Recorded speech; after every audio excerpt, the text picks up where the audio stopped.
The man who designed America's public school system did not send his own children to one. His name was John D. Rockefeller.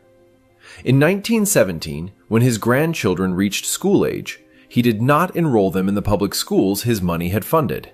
He built them their own school, a private school in Manhattan called the Lincoln School.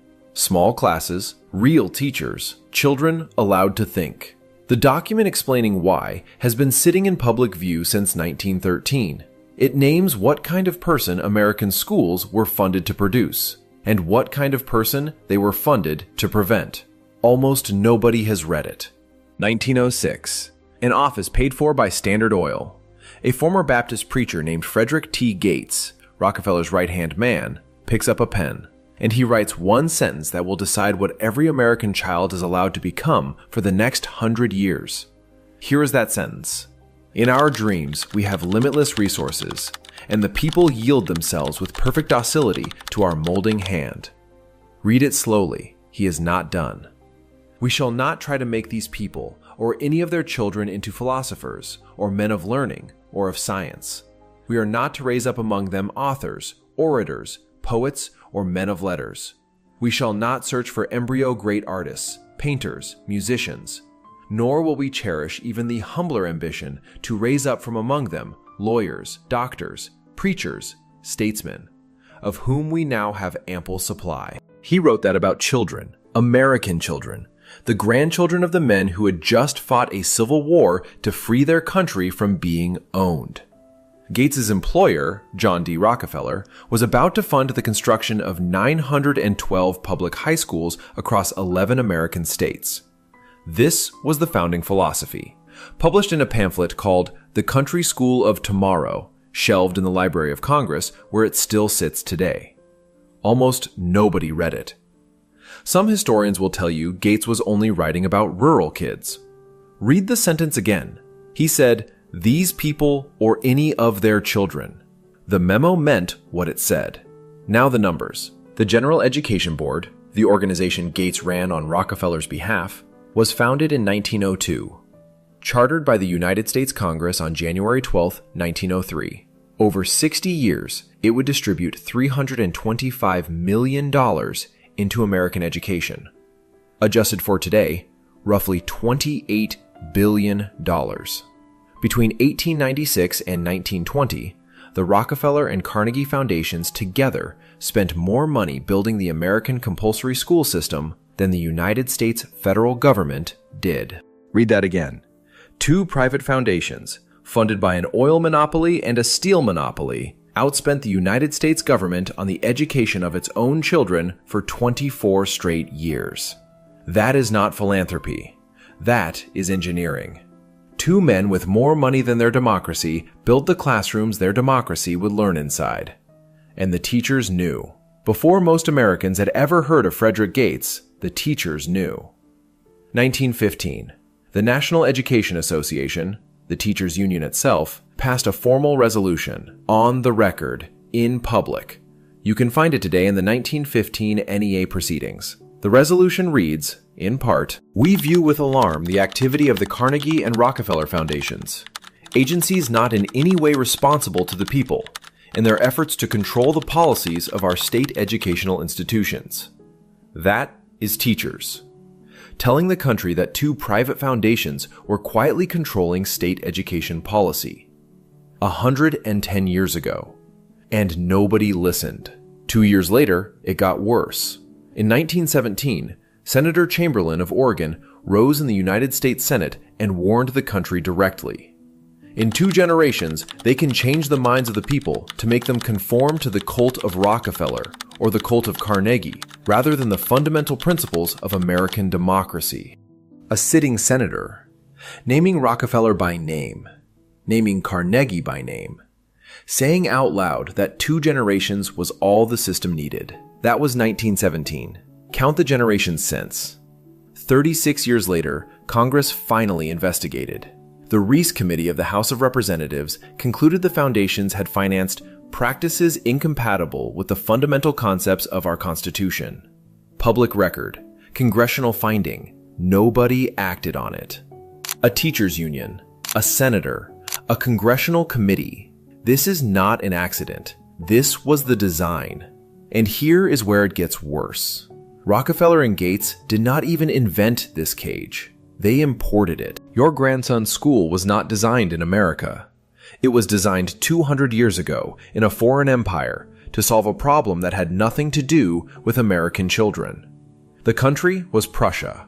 After Napoleon crushed the Prussian army, the Prussian state sat down and built a school system with one purpose: produce humans who follow orders. Soldiers who would not run. Workers who would not think sideways. Bells between tasks. Seating in rows. Grades that permanently mark the good and the broken. In the 1830s, an American named Horace Mann went to Prussia to look.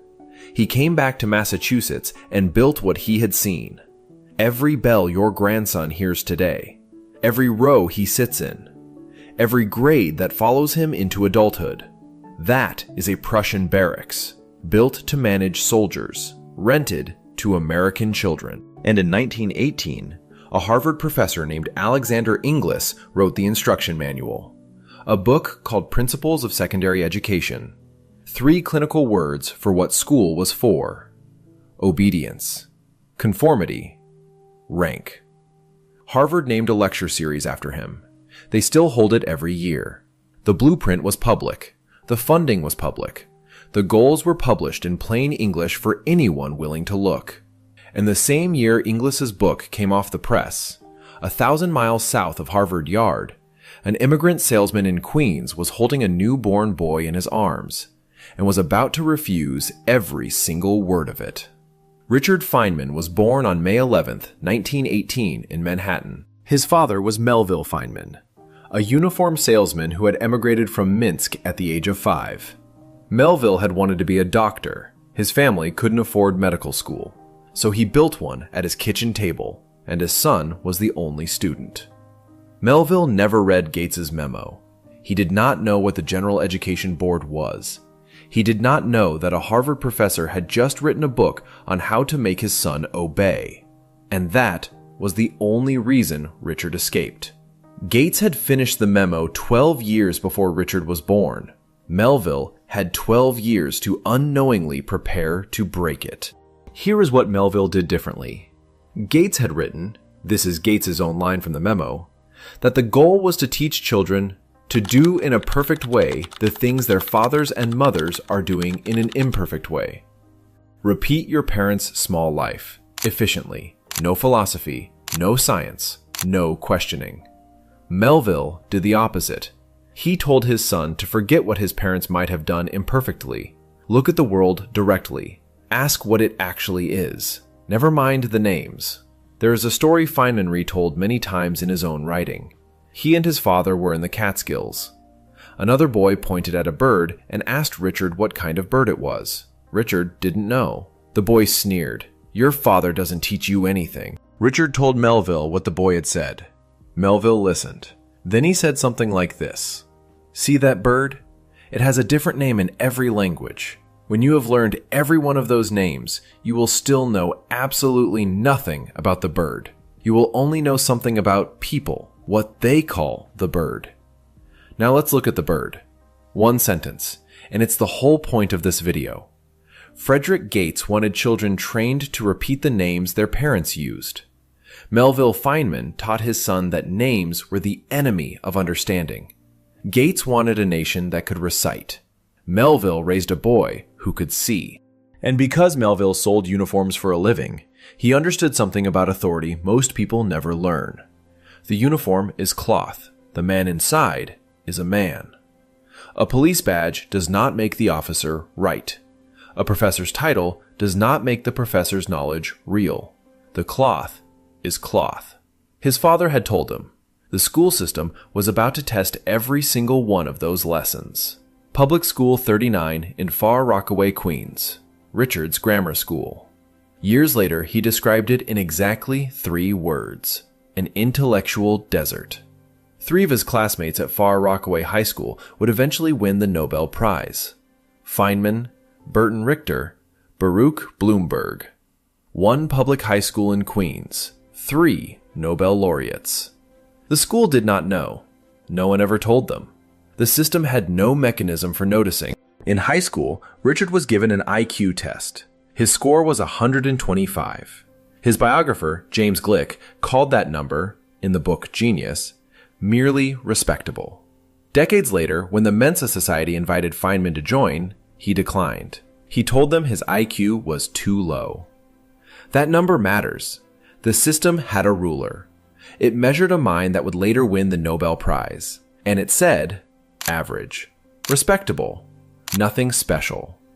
That is not a broken test. That is a rigged one. Gates's memo did not want the system to find future scientists. It wanted the system to identify the ordinary, produce the ordinary, certify the ordinary. The IQ test was not malfunctioning. It was doing its job. Its job was to miss him. And it missed him. Because while the school was rating him respectable, Richard was doing something the school had no category for. He was teaching himself the mathematics the school refused to teach. The school did not offer calculus. In 1933, most American public high schools considered calculus a college subject, too advanced for working-class children. So Richard found a book, a cheap, self-taught paperback by a man named J.E. Thomson.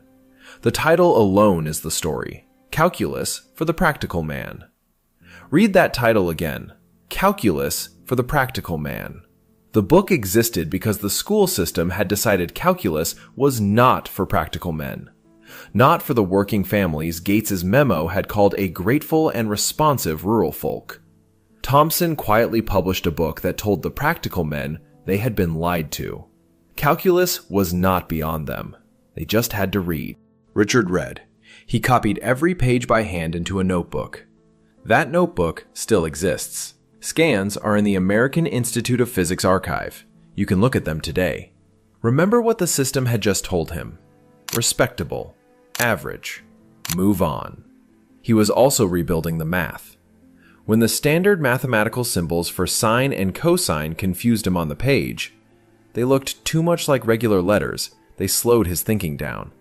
He didn't just accept them. He invented his own completely new symbols so his brain could process the equations faster. When a proof seemed long, he wrote a shorter one. By age 15, he had taught himself every branch of high school and first-year college mathematics. And the system had no idea any of it was happening. The filter wasn't measuring his mind. The filter was measuring his obedience. And then, in his final year of high school, he won the New York University Mathematics Championship. His final score was vastly higher than anyone else in the competition.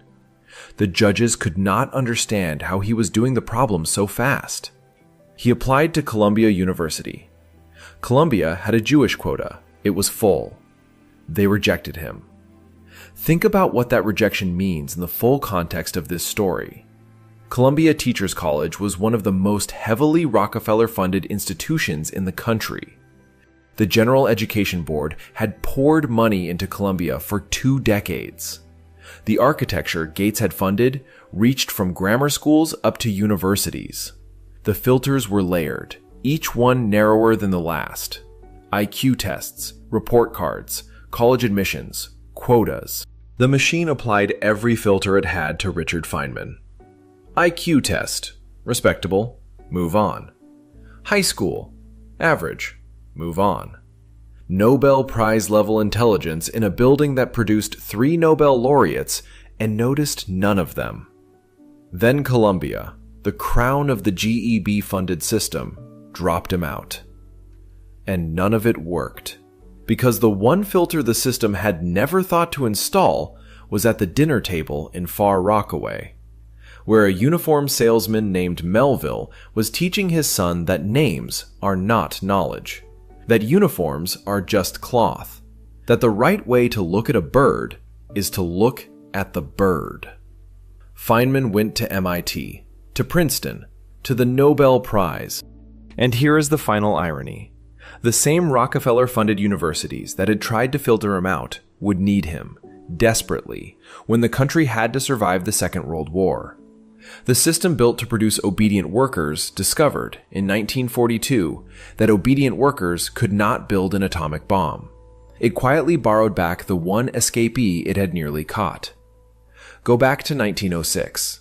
Frederick Gates, former Baptist preacher, sitting at his desk in an office paid for by Standard Oil, writing a pamphlet that would be published in 1913 and shelved in the Library of Congress, where it would sit quietly for over 100 years. Gates wrote the sentence, "We shall not try to make these people or any of their children into philosophers or men of learning or of science." And the system he funded went to work. The bells rang. The report cards were mailed. The IQ tests were graded. The Columbia rejections were sent.